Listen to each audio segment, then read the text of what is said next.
যশোরের বাঘারপাড়া উপজেলায় পূর্ব শত্রুতার জেরে রুবেল হোসেন নামে এক যুবদল নেতাকে কুপিয়ে হত্যা করার অভিযোগ উঠেছে।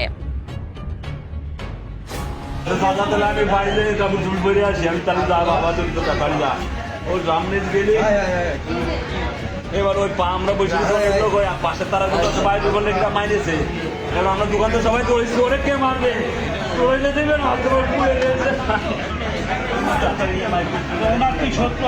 সোমবার বেলা 11টা 20 উপজেলার খাজুরা তেল পাম্প সংলগ্ন গাড়ি মাপার স্কেলের সামনে এ ঘটনা ঘটে। তোমরা কান্না করতে দিলে আমার ভাইরে গলি যা ডুবলো, ভাইরে তোমরা গলায় দিলে। ও মামু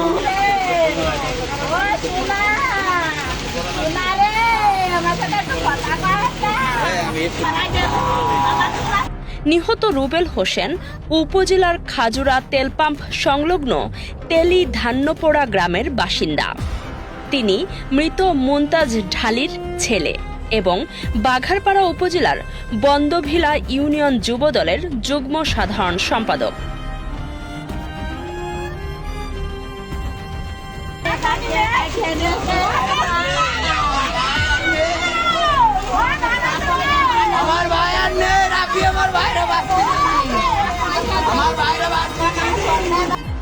পুলিশ ও স্থানীয় সূত্রে জানা গেছে, পূর্ব শত্রুতার জেরে একই এলাকার আব্দুর রবের ছেলে রাব্বি ধারালো অস্ত্র দিয়ে রুবেল হোসেনের শরীরের বিভিন্ন স্থানে এলোপাতাড়ি কুপিয়ে গুরুতর জখম করেন।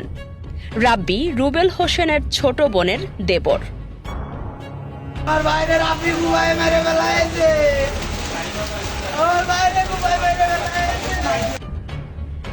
পরে স্থানীয় লোকজন তাকে উদ্ধার করে যশোর 250 শয্যা জেনারেল হাসপাতালের জরুরি বিভাগে নিয়ে গেলে কর্তব্যরত চিকিৎসক পরীক্ষা নিরীক্ষা শেষে তাকে মৃত ঘোষণা করেন।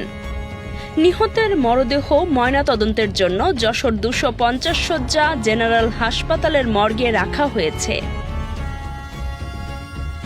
এ বিষয়ে বাঘারপাড়া থানার officer in charge OC Shah Jalal Alam বলেন, মরদেহ মর্গে পাঠানো হয়েছে, পুলিশ ঘটনাস্থলে রয়েছে।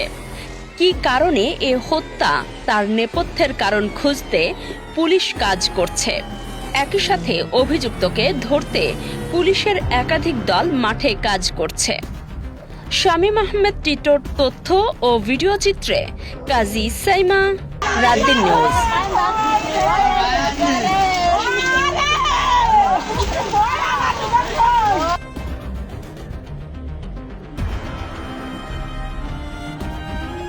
নবজাতকের সুস্থতা, পরিবারের হাসি নিশ্চিত করতে কুইন্স হসপিটাল আছে আপনার পাশে। কুইন্স হসপিটাল যশোর নিয়ে এসেছে সম্পূর্ণ আধুনিক ও বিশ্বমানের NICU সুবিধা।